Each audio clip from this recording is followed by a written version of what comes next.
Assalamualaikum warahmatullahi wabarakatuh. Minasang, ohaya gozaimasu. Ohayo gozaimasu.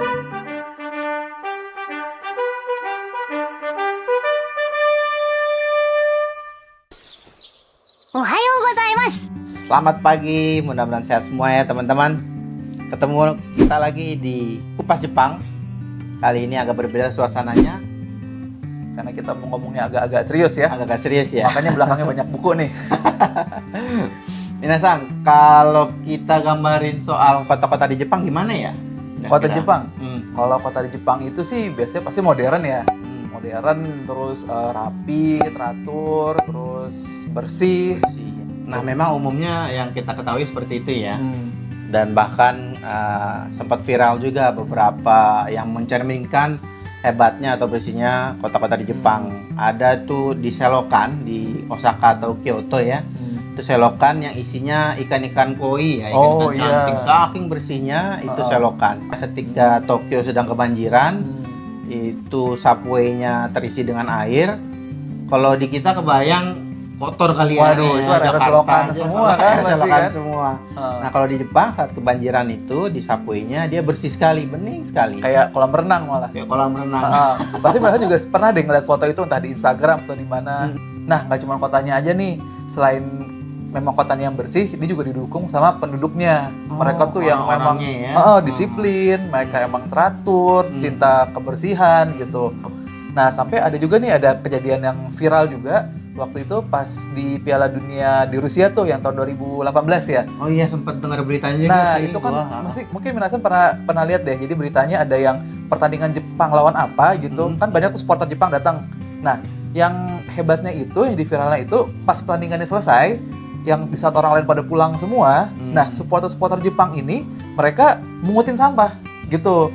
Sampah bukan sampah di stadion, nggak semua sampah ya. Semua sampah. Jadi di stadion itu mereka nggak tahu siapa yang komandoin, dan ini bukan 1-2 orang, banyak sebagian besar supporter Jepang tuh jalannya pada pulang, mereka pada ngumpulin sampah gitu, dirapiin, ditaruh di tempatnya. Nah, itu emang jadi menunjukkan kalau kebiasaan kebersihan, cinta kebersihan ini nggak cuma di negaranya mereka aja, tapi ya kemanapun mereka pergi, mereka selalu menerapkan kebiasaan itu. Nah, jadi ada satu kota nih di Jepang yang keadaannya tuh berkebalikan banget deh sama image yang ada di pikiran kita mengenai kota di Jepang. Nah, tempat ini tuh dia kotor, dia nggak kerawat, malah bisa dibilang kumuh lah gitu. Dan kalau kita ngelihat gambaran kota ini, kita mungkin nggak nyangka kalau ini tuh di Jepang gitu. Saking bedanya sama apa yang kita pikirin selama ini. Nah, tempat itu namanya adalah Kamagasaki. Nah, ini merupakan kota yang paling kotor yang ada di Jepang. Nah, oleh karena itu, di video kali ini kita akan membahas mengenai Kamagasaki, kota yang paling buruk, yang paling kotor, yang bahkan namanya sudah dihapuskan dari pemerintahan Jepang. Yuk, kita kupas bareng-bareng. Nihoni Sampo Shimashou!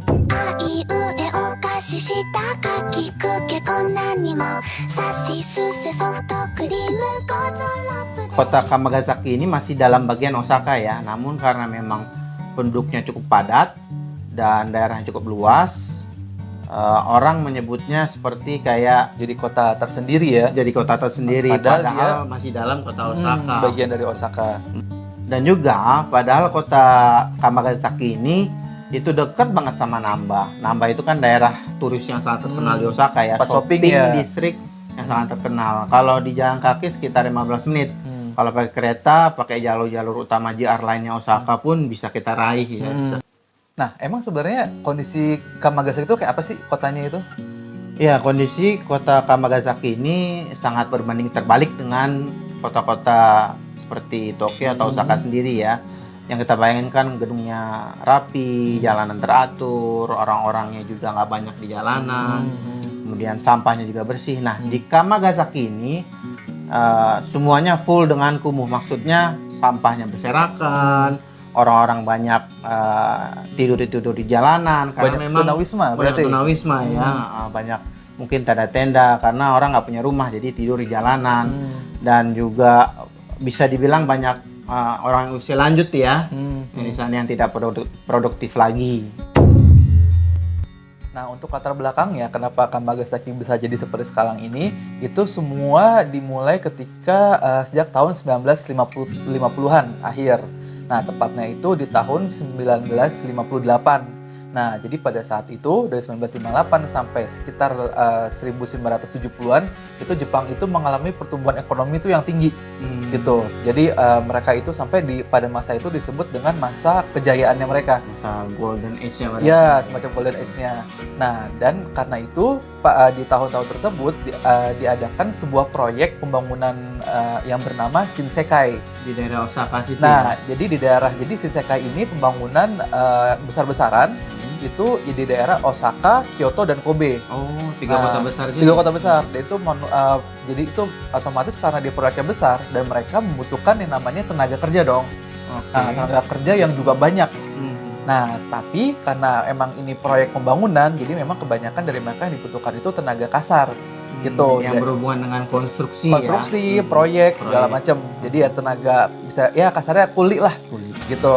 Nah, jadi oleh karena itu proyek yang besar ini menyebar ke mana-mana, akhirnya banyak orang yang dari seluruh penjuru Jepang datang ke Kamagasaki. Untuk apa? Untuk mereka cari pekerjaan. Gitu. Dan kebanyakan yang datang ini adalah mereka yang bisa dibilang secara pendidikan kurang dan atau ya unskill lah. Nggak punya skill tertentu ya. Jadi mereka itu hanya mengandalkan fisik. Okay. Gitu. Karena yang dibutuhkan juga untuk rekonstruksi kan tenaga ya. Nah, akhirnya banyak orang datang dari berbagai kota di Jepang datang ke Kamagasaki untuk dapat pekerjaan. Nah, tapi pekerjaannya ini mereka jatuhnya itu harian, bukan harian sih, maksudnya kontrak, jadi nggak. Oh, kontrak harian tidak. Jadi nggak tetap. Per proyek gitu mungkin ya. Per proyek. Nah, karena banyak perusahaan-perusahaan kontraktor yang membutuhkan tenaga kerja. Nah, jadi di Osaka ini mereka mempunyai suatu gedung atau suatu lembaga itu yang untuk menampung pekerjaan-pekerjaan gitu. Oh, jadi ini lembaga pemerintah ya? Lembaga pemerintah. Nah, jadi itu namanya itu adalah Kantor Penempatan Tenaga Kerja Umum di Shinari. Oh. Nah, sekarang ini namanya itu dikenal dengan nama Airin Labor Center. Jadi Labor Center ini dia memfasilitasi dari perusahaan-perusahaan kontraktor tadi yang membutuhkan tenaga kerja, mereka yang menjembatani nih antara si tenaga kerjanya untuk disalurkan ke perusahaan-perusahaan tersebut yang membutuhkan.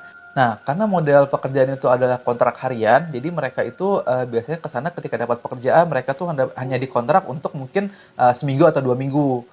Setelah itu mereka udah harus cari kerjaan lagi nih, harus nyambung lagi gitu, datang lagi ke labor center tersebut, ada nggak kerjaan lain yang bisa didapetin. Jadi mereka ini nggak jelas dapatnya, apakah misalnya sekarang mereka dikontrak 10 hari. Nah, setelah berikutnya apakah mereka dapat lagi, mereka juga belum tentu, karena banyak banget pesaing yang sama-sama nyari kerja di sana.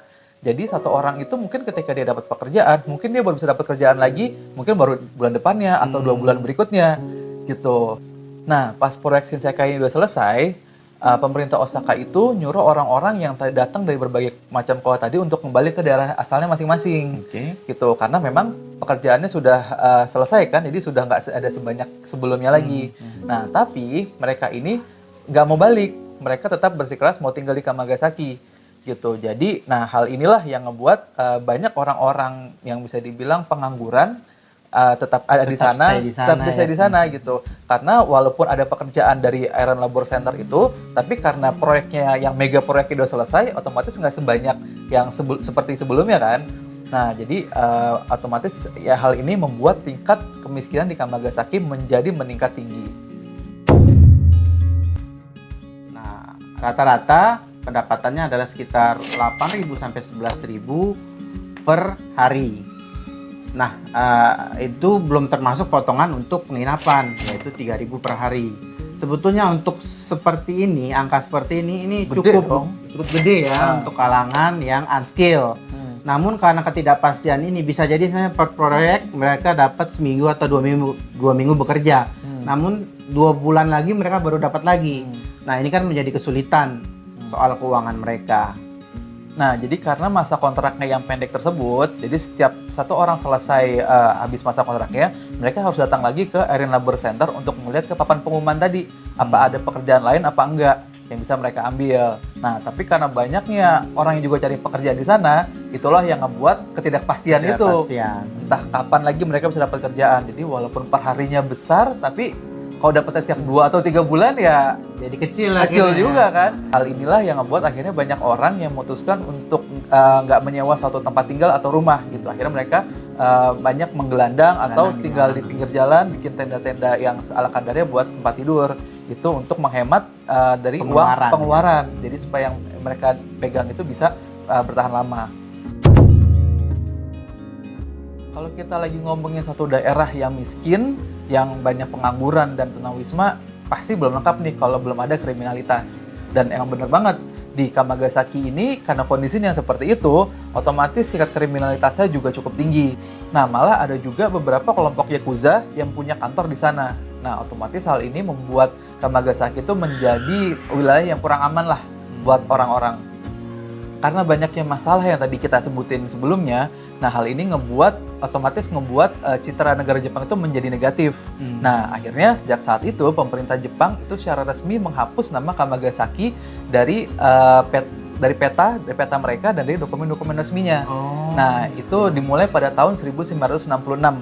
Dari Kamagasaki namanya diganti menjadi Airin-Chiku. Jadi Airin-Chiku. Ya, dan sekarang pun daerah itu terkenalnya disebutnya dengan nama Airin-Chiku. Sekarang ini penduduk Kamagasaki itu diperkirakan ada sekitar 30.000 orang dan mereka sebagian besar ya pengangguran, orang-orang tua yang udah nggak produktif, ada tunawisma dan yang masih bekerja pun mereka termasuk ya buruh kasar lah yang serabutan.